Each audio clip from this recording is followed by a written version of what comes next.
হযরত আবু হুরায়রা এসে আল্লাহর রাসূলকে বলে, ওগো আল্লাহর নবী, বাইরে গেলে আমার মা অনেক রাগ করে, আমার পিতায় যন্ত্রণা দেয়, যাতনা দেয়। ওগো আল্লাহর নবী, মায়ের অত্যাচার ঘরে আমার সহ্য হয় না গো আল্লাহর নবী। আমি আপনার শাগরেদ আবু হুরায়রা আপনার কাছে আমার মার জন্য একটু দোয়া চাইতাছি। আপনি একটু আমার মায়ের জন্য দোয়া করে দেন। আমার মায়ের দিলটাকে যেন মহান আল্লাহ নিজের হাতে যেন পাল্টায় দেয়।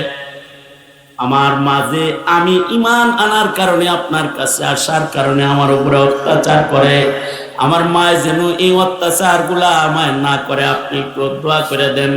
চোখে পানি লইয়া শাগরেদ আবু হুরায়রা যখন উস্তাদের কাছে, নবীজির কাছে মায়ের জন্য দিল পাল্টানোর দোয়া, দিলকে ঘুরাইবার দোয়া যখন চাইছে, মায়ের ইমানদার বানাইবার দোয়া চাইছে, আল্লাহর রাসূল আবু হুরায়রার চোখে মুখে হতাশা দেখে আল্লাহর নবী দোয়া করতেছে, ও আল্লাহ, আমার আবু হুরায়রার মাকে আপনি দিল পাল্টায় আপনার দিকে করে নেন, তাকে আপনি দৌলতে ঈমান দান করেন। হযরত আবু হুরায়রা বলেন, নবীজি একদিক দিয়ে দোয়া করলো আর আমি আরেক দিক দিয়ে দৌড় দিলাম।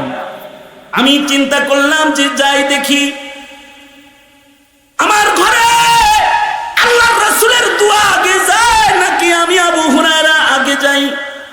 হযরত আবু হুরায়রা বলেন, আমি দ্রুত দৌড়ে নিজের ঘরে গেলাম, কিন্তু ঘরে যায় দেখি ঘরের ভেতর থেকে পানির আওয়াজ পাওয়া যায়। মা মা বলে ডাকলাম, আমার মা ঘর থেকে নরম গলায় কথা কয়, বাবা আবু হুরায়রা আসছো নাকি রে বাবা, একটু অপেক্ষা করো, আমি তোমার মা গোসল করতেছি।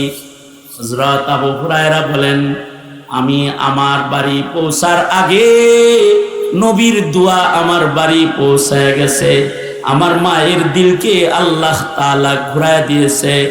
মা গোসল করে নতুন কাপড় পরে আমার সামনে এসে বলে, আবু হুরায়রা, আর দূরে নয়, তুমি যে দলের আমি ওই দলের, পড়ায় দাও লা ইলাহা ইল্লাল্লাহ মুহাম্মাদুর রাসূলুল্লাহ।